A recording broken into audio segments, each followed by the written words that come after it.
Persona 5 holds a very special place in my heart, just like it does for most of you watching this. It rejuvenated the love I once had for JRPGs, but I was pretty late to the party. I rolled my eyes at Persona 5 every time I saw it because I thought it was your average RPG gameplay wise. But I was very wrong. I wish I had the pleasure of playing it back when it came out in 2014.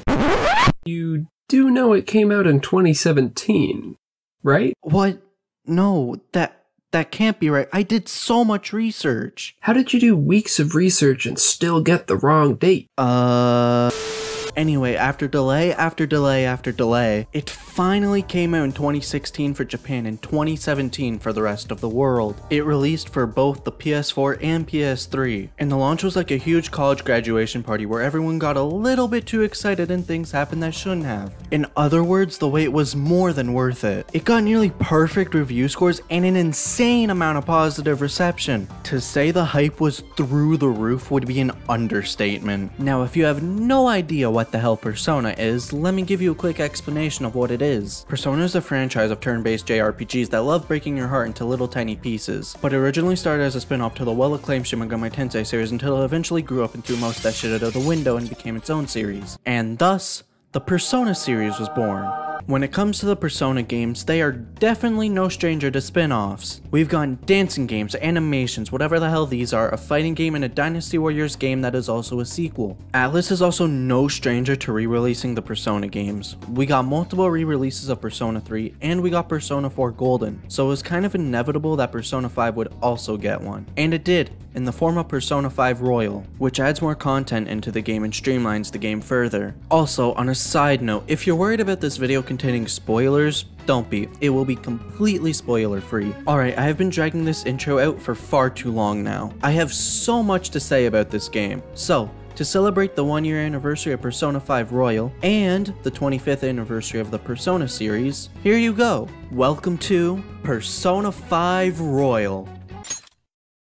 In Persona 5 Royal, you play as a high school student who got transferred away from their hometown because he is a very bad boy and got himself under probation, so he has to stay with Sojiro, the daddy of beans, in a nice retro style cafe in Tokyo for a whole year. But you find out very quickly that something very odd is happening around Shibuya. Some people are randomly shutting down and or losing consciousness, or sometimes it results in their death. This craze is what people are calling mental shutdowns. And not soon after that, the protagonist finds a strange app on his phone that lets you jump between universes and alter time itself. Okay, not really, that was a total lie. Instead, it lets you travel to an alternate dimension built upon distorted desires of shitty people with ulterior motives. This dimension is called the Metaverse, and using the Metaverse you can steal the treasures of those with distorted desires. And you can crush them all, rid of these shitty adults. You don't actually do that at all. Instead, you steal people's treasure, and stealing someone's treasure will cause that person in reality to confess their crimes. And then you and all your friends celebrate and give each other a slap on the ass.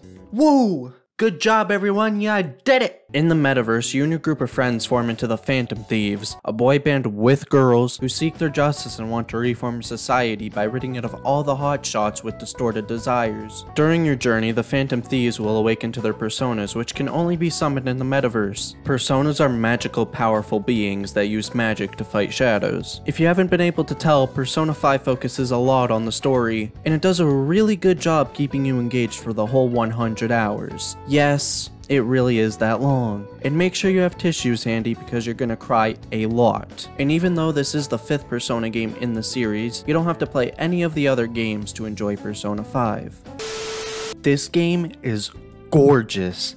The art style could pull you into this game on its own. It's very hard to describe why I love the art style with words. It's just a masterpiece and deserves to be in a museum. And the main colors of Persona 5 are red and black. It's so simple but adds so much to the game. I really love the way this game looks. It takes the words out of my mouth, literally, because I have nothing else to say other than art style good. And the music. The music in Persona 5 slaps so goddamn hard. Every song is a banger, and this doesn't just go for Persona 5. The entire Persona series has amazing music. I love the music so much that I could gush about it all day, but I won't, otherwise this video would go on for hours. There are a lot of differences between the original Persona 5 and Persona 5 Royal, so don't go thinking this is some cheap excuse to re-release the game. There are a bunch of minor changes added into the game that make it an overall better experience than the original. You can now sprint around the city, which is a great change I'm glad they did. You also have a bit more free time in Royal, which is also a plus. And this is the best change they made. Morgana no longer bugs you to go to sleep. Ladies and gentlemen, we did it. We have reached peak video gaming. You talking sh**? What? No, of course not, Morgana. I love when you tell me to go to bed. Good, that's what I thought. You know what will happen if I hear you talking sh**. Okay, swiftly moving on. They made a few changes to the combat as well, but I'll get into that a little later. Some of the biggest changes in Royal are the addition of new characters and the new story content. All of these additions and changes are a very warm welcome, but if you've already played the original Persona 5, then there is real no reason to play Royal, unless you just love the Persona games that much. If so, more power to you. In Persona 5 Royal, you will have to live your life as a high schooler while also being undercover as a phantom thief. And you will have to find a way to balance doing both of them, because in this game you manage your time on what you should do on what days, which can be quite a lot if you don't know what to prioritize. So hopefully this helps you figure out what should be your main priorities. While roaming around the streets of Shibuya, you will be able to do loads of things. So let's get into it. You can hang out with confidants, and there is a lot of them, but fret not, they don't overwhelm you with all of them at the beginning. You unlock them slowly as you go through the store, and spending time with them will use up time in the day, but they are very helpful since they give you skills you can use in the metaverse. Sometimes it may take multiple days for your friendship to grow with a person, especially if they are a high rank. However, all confidants have different arcanas, and since Joker can use multiple personas, you're gonna want to use a persona that matches the arcana of said person. But if you don't have a matching persona, you can either capture one from a palace, or if you've already captured one, then you can summon it from the Velvet Room. You can romance nearly all female confidants, and if you do, you'll get a special scene with them at the end of the game. You can also be in multiple relationships at once, so if you want to get your ass beat on Valentine's Day, there's that option as well. Now, since there are a lot of confidants, I'm gonna make it easier for you to know which ones to prioritize. In my opinion, these people give you the best, most helpful skills, and hopefully this helps you manage your time with confidants just a bit better. There are also lots and lots of things you can spend your time doing around Shibuya. Most of them are done to increase your social stats, which are made up of your knowledge, proficiency, kindness, charm, and guts. All of these increase in level individually, and it's important that you do increase them, otherwise you'll get blocked from starting some confidants or progressing confidants to a higher rank. Now, you may be asking yourself, how do I increase my social stats?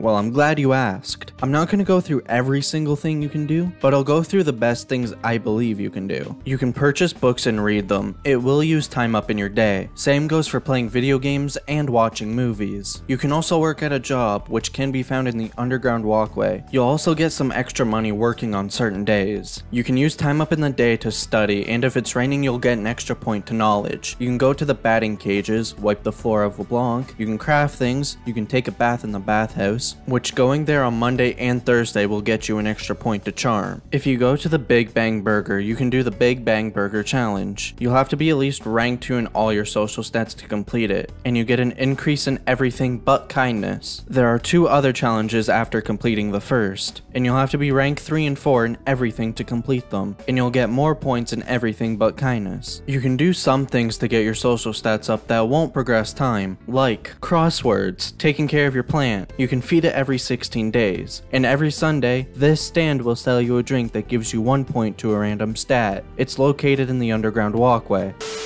In the metaverse, you will take on palaces which are formed by people's distorted desires, and finishing these should be your #1 priority since you only have a certain amount of days to do so. And if you don't finish it in that time, well then, game over. And you don't want that, now do you? Your main objective in each palace is to find the treasure and steal it, but to get the treasure you will have to make it materialize by sending a calling card to the person in the real world, which sounds simple enough, but as you've probably guessed, it is not. There will be many puzzles for you to solve in the palaces. Don't worry, a lot of them them are fairly easy so long as you're paying attention. Now, it is finally time to talk about the combat. You will fight a lot of shadows in the palaces, and the best way to engage in a fight is to sneak up behind them and ambush them, because you will always go first that way. Vice versa if they attack you. You have lots of options in combat. You can do flashy melee attacks, use items, shoot them with your gun, or use your persona's magic. The magic have different and weird names than just fire or lightning, but just look at the symbol next to the name and you'll be fine. All shadows have different weaknesses, so you have to use trial and error to find out what they're weak to. Hitting their weaknesses will cause the enemy to get knocked down and you will get a 1 more, which lets you take your turn again. Or you could baton pass to one of your teammates, which will give them an additional turn and let them do more damage. Also, if you inflict an ailment on an enemy, you can use certain elemental skills which will result in a technical and do more damage. If you knock down all the enemies, you will get a few options. Since Joker can hold multiple personas, you can ask them to join your arsenal persona. You can rob them of their items or money, or you can just kill them with an all-out attack, which does massive damage to all the enemies. And if it kills all of them, you get a very flashy and cool animation, and it's different for all the characters. It is super important that you use your smarts and combine most of what I said for the later palaces, because they can get fairly difficult if you don't know how to use these things together. Also, be sure to have lots of buffing and debuffing skills because they are your friend, and make sure you're keeping your eye out for safe zones in the palaces because you can save your progress or leave the palace if you need to. Leaving the palace will skip time in the day, but the next time you enter the palace, your HP and SP will be fully restored. And dear God, save. This game is so long and you don't want to accidentally f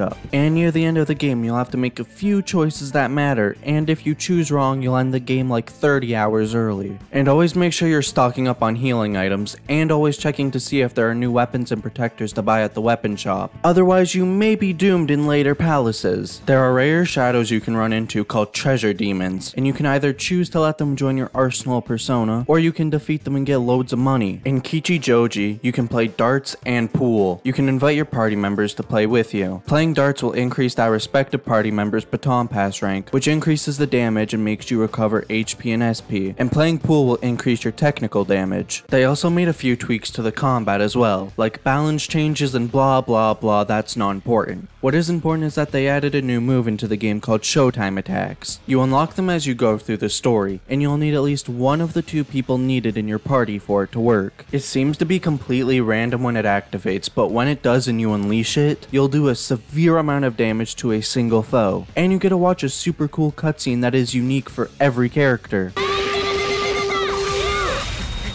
Thanks, ma'am.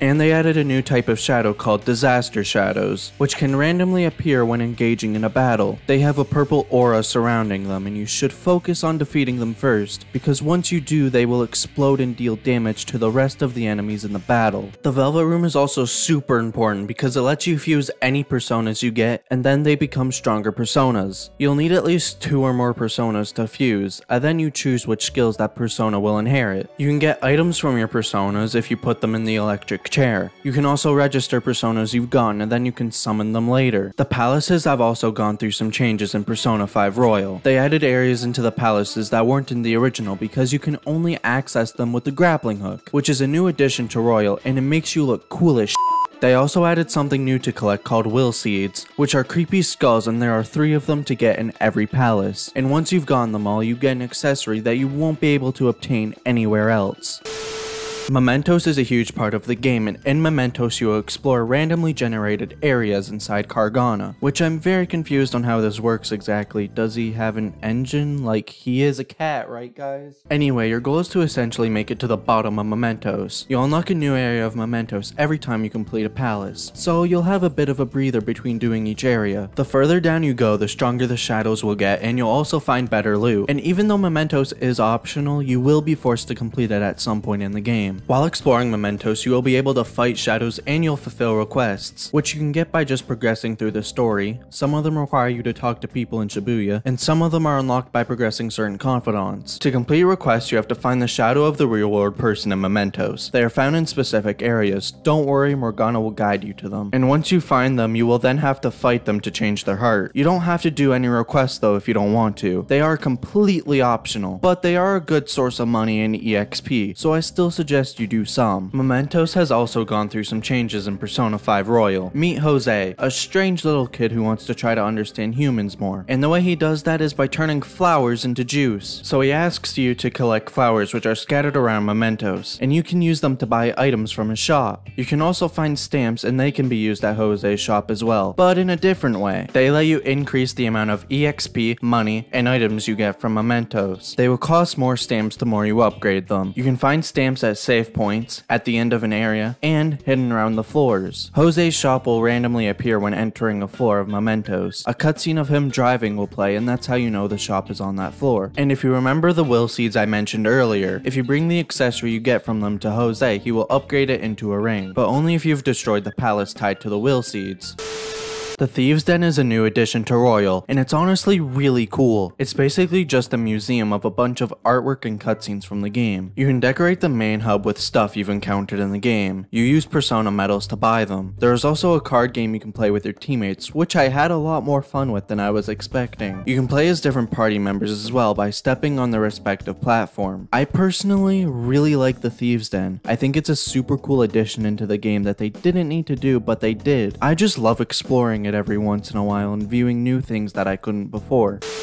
I feel like I've barely touched on the Royal section of the game and just the changes they made. I'm not gonna spoil anything about it, so don't worry. Persona 5 Royal adds 2 new characters, Takuto Maruki and Kasumi Yoshizawa. Maruki gets hired as the school's counselor after the entire school falls into depression because of certain events that shall not be named. Doing Maruki's confidant will get you some very helpful skills for the metaverse, so make sure you do his confidant. Kasumi is a first year at Shujin Academy, and just like Joker, she is also a transfer student. Her confidant is a little different, it only goes to rank 5, and you should have no problem getting her to rank 5 because they shove her down your throat throughout the whole game. And if you're curious if she gets another 5 ranks, yes she does, but only when you start the 3rd semester. Yes, in Persona 5 Royal they added a completely new semester, and you can completely miss it if you don't get Maruki to rank 9 before November 18th. I find it kind of stupid you can miss the new content, but hey, that's Persona for you. On the plus side, the new content is really cool and does a lot of neat things that I think you might enjoy, but I'll let you experience that on your own.